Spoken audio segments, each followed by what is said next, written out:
और अजमेर पुलिस ने 7 महीने के मासूम बच्चे के किडनैपर को पुलिस ने गिरफ्त में कर लिया है। लेकिन पुलिस ने अपहरण से जुड़ा जो खुलासा किया है उसे सुनकर हर मां बाप की चिंता बढ़ गई है। आखिर क्या है पूरा मामला, देखिए रिपोर्ट। खुलासा, पुलिस के शिकंजे में आरोपी 7 महीने के मासूम को बचाया। मानव तस्करी गैंग का खुलासा। अजमेर पुलिस ने महज 24 घंटे में 7 महीने के मासूम को किडनैपर्स के चंगुल से मुक्त कराने में सफलता हासिल की। अपने 7 महीने के मासूम को वापस पाकर उसकी मां के चेहरे पर सुकून साफ दिख रहा है। साथ ही मासूम की मां ने पुलिस के सराहनीय काम की प्रशंसा करते हुए उनका आभार भी जताया। बहुत बहुत खुशी हूँ साहब, मेरा बच्चा सही सलामत मेरे को मिल गया। मैं बहुत खुश हूँ। अजमेर वाले पुलिस को बहुत बहुत धन्यवाद है। इनकी माँ बहनें बहुत खुश रखे। मैं तो इतना दुआ दूंगी मालिक इनको जिंदगी भर कुछ भी ना हो इनका। दरअसल रविवार रात जब परिवार पुलिया के नीचे सो रहा था, तभी सुबह करीब 4 बजे बाइक पर आए 2 बदमाश ने मासूम का अपहरण कर लिया और फरार हो गए। पुलिस ने मामले में कार्रवाई करते हुए 2 आरोपियों को गिरफ्तार किया, जिनसे पूछताछ के दौरान मामले में मानव तस्करी का एंगल भी सामने आया है। आरोपियों ने खुलासा किया कि वो लोग बच्चे को 5 लाख रुपए में बेचने वाले थे। 3 बजे के आसपास एक छोटे बच्चे का मनराज, 7 माह की उसकी आयु है, उसकी किडनैपिंग की घटना हुई। घटना की सूचना मिलते ही पुलिस जो है वो पूरी तरीके से एक्टिव हो गई। एक्टिव होने के बाद हमारे एडिशनल एसपी हेडक्वार्टर के नेतृत्व में मल्टीपल टीमों का गठन किया गया। स्पेशल टीम्स बनाई गई सीसीटीवी देखने के लिए, टेक्निकल सर्विलांस के लिए, साइबर के लिए और आसूचना एकत्रित करने के लिए। इसके बाद निरंतर सैकड़ों सीसीटीवी फुटेजेस को चेक किया गया और रात्रि का समय था और बहुत ही ट्रिकी जो पूरा का पूरा सीसीटीवी देखने का प्रोसेस था वो भी था और इंटेलिजेंस कलेक्शन का भी था और नेचुरली एक चिंता भी थी कि छोटा बच्चा है और इस तरीके से किडनैप हुआ है, कहीं उसके साथ कोई अनहोनी ना हो जाए। पुलिस के निरंतर प्रयास के बाद आज हमें सफलता मिली है। बालक जो है वो एकदम ठीक स्थिति में हमें मिल गया है। जो लड़का था, 2 लड़कों को डिटेन किया गया है जिनसे पूछताछ जारी है। एक और लड़के का नाम आया है जो मेन अभियुक्त है, जिसका नाम इंद्राज है और उसकी तलाश के लिए टीमें रवाना कर दी गई हैं। अजमेर में बड़ी संख्या में खानाबदोश परिवार अलग अलग स्थान पर रहते हैं और इस तरह की वारदात होना सुरक्षा के लिए खतरा भी माना जा रहा है। वहीं इस घटना के बाद घबराई मां अब मौजूदा स्थान को छोड़कर अपने गांव में जाकर रहने की बात कर रही है। नहीं, हम यहाँ पे नहीं रहेंगे, सब हमारे गाँव चले जाएंगे। हम अभी यहाँ पे नहीं रहेंगे, हमारे गाँव में जाएंगे। बच्चों को होती है सब, लेकिन डर लगता है हमारे, क्यों झुग्गी में रहते हैं। अब पुलिस की तो नौकरी है लेकिन डेली का धंधा इनका, कोई कैसे अब और भी कुछ समस्या हो जावे तो इनको भी परेशानी होवे, हमको भी परेशानी होवे, तो हम तो गांव में चले जाएंगे सब। पुलिस ने इस पूरे मामले की जांच शुरू कर दी है। गैंग कब से संचालित है और इनमें कौन कौन शामिल है, इन सभी पहलुओं को लेकर जाँच की जा रही है। अब देखने वाली बात ये होगी कि पूछताछ के दौरान पुलिस कितने और खुलासे करती है। इन्हीं दोनों से और पूछताछ करें तो और कोई बात भी निकल के आए, लेकिन इनसे ये जो इंद्राज है अभी तक वो मेन अभियुक्त के रूप में आ रहा है और उसको जल्दी ही हमें यकीन है हम उसे डिटेन कर लेंगे और उसके बाद इसकी तह तक जाएंगे कि क्या इसके अंदर कोई मानव तस्करी का गैंग गिरोह इस प्रकार से सम्मिलित है क्या। किसी को भी बख्शा नहीं जाएगा, बहुत ही गंभीर मैटर है और उसी गंभीरता से लिया जाएगा। न्यूज़ 18 के लिए अशोक भाटी की रिपोर्ट। राजस्थान की विभूतियों को पद्मश्री सम्मान दिया जाएगा। बेगम बतूल और शीन काफ निजाम को पद्मश्री से सम्मानित किया जाएगा। तो एक उर्दू के फील्ड में जिन्होंने इतिहास रचा, बड़े अच्छे कवि माने जाते हैं शीन काफ निजाम, उनको पद्मश्री सम्मान दिया गया है। दरअसल राष्ट्रपति द्रौपदी मुर्मू ने पद्म पुरस्कार से उन्हें नवाजा है, उन्हें सम्मानित किया है। तो 2 विभूतियां जिन्हें पद्मश्री पुरस्कार से सम्मानित किया गया, उनकी तस्वीरें भी हम आपको दिखा रहे हैं। कल ये कार्यक्रम आयोजित किया गया था जहां पर पद्मश्री से सम्मानित किया गया है 2 विभूतियों को, जिसमें एक का नाम है बेगम बतूल और एक का नाम है शीन काफ निजाम। इन दोनों को ही सम्मानित किया गया है। राष्ट्रपति द्रौपदी मुर्मू के द्वारा पद्म पुरस्कार से दोनों सम्मानित हुई हैं।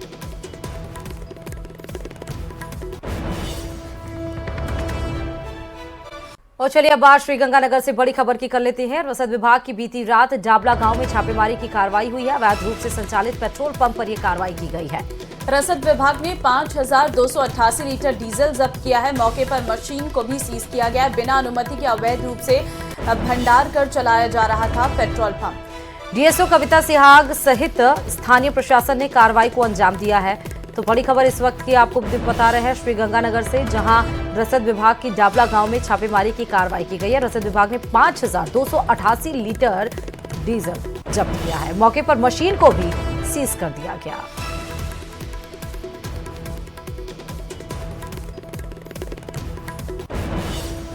तो आप देख सकते हैं अवैध तरीके से किस तरीके से ये डीजल ले जाया जा रहा है, जो साफ तौर पर सरकार के राजस्व पर एक बहुत बड़ी हानि है।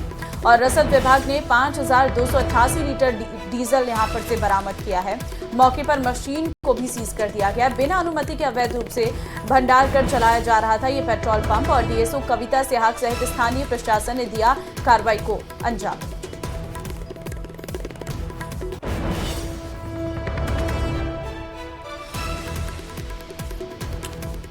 तो श्रीगंगानगर के डाबला गांव से ये बड़ी खबर। रसद विभाग की बीती रात डाबला गांव में छापेमारी की गई। 5288 लीटर बड़ी मात्रा में अवैध यहां पर पेट्रोल बरामद किया गया। और जयपुर के रामलीला मैदान में संविधान बचाओ रैली में कांग्रेस नेताओं ने सरकार पर तीखा हमला किया।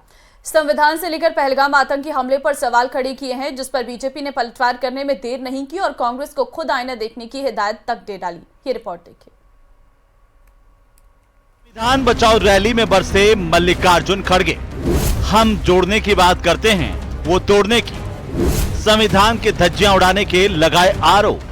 देश को बताया पार्टी से भी बड़ा।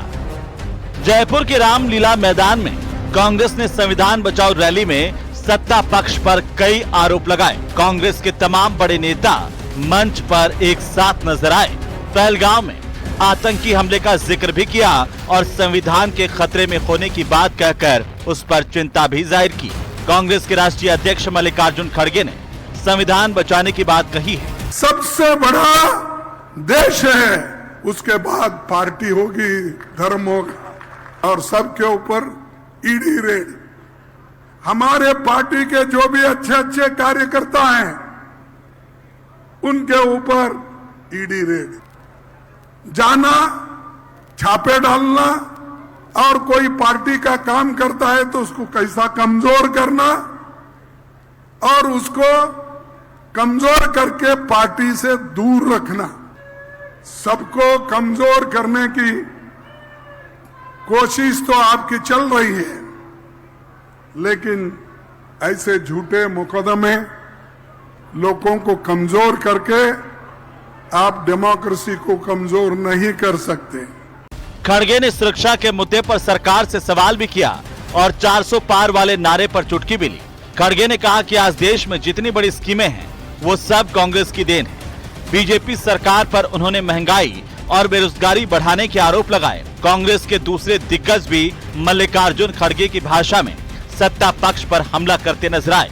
लंबे समय से जब से राहुल गांधी जी ने संविधान हाथ में लिया है तब से सुनते आ रहे पार्लियामेंट के अंदर कि पार्लियामेंट के बाहर किस प्रकार से संविधान की धज्जियां उड़ रही है। रोजाना जो संविधान को बदला जा रहा है, कांग्रेस का कार्यकर्ता अगर मुख्यमंत्री को काला झंडा दिखा दे तो उस कार्यकर्ता को और उसके परिवार को प्रताड़ित करने का काम जो कर रहे हैं, ये भी संविधान को कमजोर करने का काम है। अब विपक्ष ताबड़तोड़ हमले कर रहा था तो सत्ता पक्ष ने भी तुरंत करारा जवाब दिया। बीजेपी प्रदेशाध्यक्ष मदन राठौड़ ने जहां कांग्रेस पर ही संविधान की हत्या करने के आरोप लगाए, उनका जो व्यवहार था उसमें भी संविधान का सम्मान उन्होंने नहीं किया। और उस पार्टी के राष्ट्रीय अध्यक्ष हैं जिन्होंने लगातार संविधान की हत्या की। बहरहाल विपक्ष एक तरफ आतंकी हमले के मसले पर सरकार के साथ खड़े होने की बात कह रहा है, लेकिन जिस तरीके से संविधान बचाओ रैली के नाम पर विपक्ष ने सत्ता पक्ष को घेरने की कोशिश की है, वो साफ जाहिर करता है इस सियासत में कोई किसी का सगा नहीं है। Bureau report, news 18 Rajasthan. प्रदेश के दो अलग अलग जिलों में एसीबी का एक्शन देखने को मिला है। हम आपको दो तस्वीरें दिखाएंगे, जिसमें पहली तस्वीर 12 जिले की रहने वाली है, जहां पर 5 लाख की रिश्वत के साथ पीडब्ल्यूडी का एक्शन गिरफ्तार किया गया है। जबकि दूसरी तस्वीर राजसमंद की है, जहां राजसमंद भ्रष्टाचार निरोधक ब्यूरो टीम ने बड़ी कार्रवाई की है। और साथ ही साथ धौलपुर के पटवारी को 40,000 रुपए की रिश्वत लेते हुए रंगे हाथों गिरफ्तार किया है। तो 2 तस्वीरें हम आपको दिखा रहे हैं जहां पर भ्रष्टाचार पर एसीबी का एक्शन देखने को मिला है और इस दौरान बारा और ये राजसमंद में 2 बड़ी कार्रवाइयां देखने को मिली हैं। तो आप देखिए, राजसमंद में पटवारी रिश्वत लेते हुए रंगे हाथों गिरफ्तार किया गया है। तो वहीं अगर हम बारा की बात करें तो बारा में भी कुछ इस तरह की तस्वीरें नजर आई। दोनों ही आप देखिए सरकारी कर्मचारी हैं, दोनों ही भ्रष्टाचार के बेट चढ़े हुए हैं और इसीलिए एसीबी को जैसी ही सूचना लगी, एसीबी एक्शन मोड में आई सूचना के आधार पर और वाकई देखा गया तो बारा और राजसमंद में, जहां राजसमंद के दौलतपुरा के पटवारी को 40,000 रिश्वत लेते हुए गिरफ्तार किया, तो वहीं बारा में भी इस तरह की कार्रवाई देखने को मिली।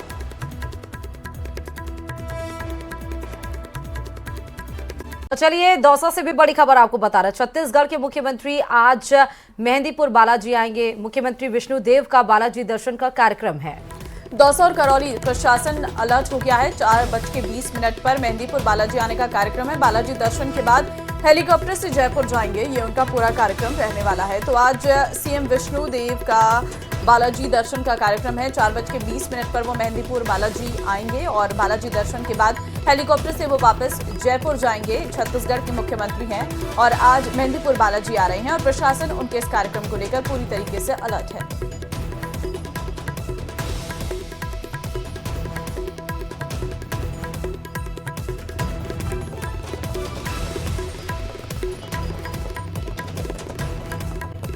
जयपुर से आपको बड़ी खबर देंगे। सीएम भजनलाल शर्मा का आज प्रस्तावित कार्यक्रम सुबह 10 बजे मुख्यमंत्री आवास पर शहरी विकास एवं ऊर्जा विभाग की समीक्षा बैठक और साथ ही केंद्रीय मंत्री शहरी विकास मनोहर लाल की अध्यक्षता में ये बैठक आयोजित होगी। बताते चले कि मुख्यमंत्री भजनलाल शर्मा ये बैठक अपने आवास पर लेंगे। सुबह 10 बजे ये होगा। शहरी विकास एवं ऊर्जा विभाग की समीक्षा बैठक होगी क्योंकि इन दिनों गर्मी परवान पर है, लगातार पारा चढ़ता ही जा रहा है तापमान का और इस वजह से भीषण गर्मी का दौर राजस्थान में चल रहा है और मौसम विभाग ने भी देखिए हीट वेव और लू चलने की भी बात बताई है और उसको लेकर मुख्यमंत्री काफी ज्यादा अलर्ट मोड पर हैं क्योंकि लगातार हमने देखा है कि पानी और बिजली की समस्याओं से राजस्थान की जनता जूझती रहती है और ये दृष्टि कहीं ना कहीं मुख्यमंत्री के विजन में है, मतलब विजन में है उनके ये समस्या और इसको लेकर लगातार वो बैठकें भी करते रहते हैं। और आज एक बार फिर से सुबह 10 बजे अपने आवास पर शहरी विकास एवं ऊर्जा विभाग की ये समीक्षा बैठक होगी जिसमें केंद्रीय मंत्री शहरी विकास मनोहर लाल खट्टर की अध्यक्षता में ये बैठक होनी है।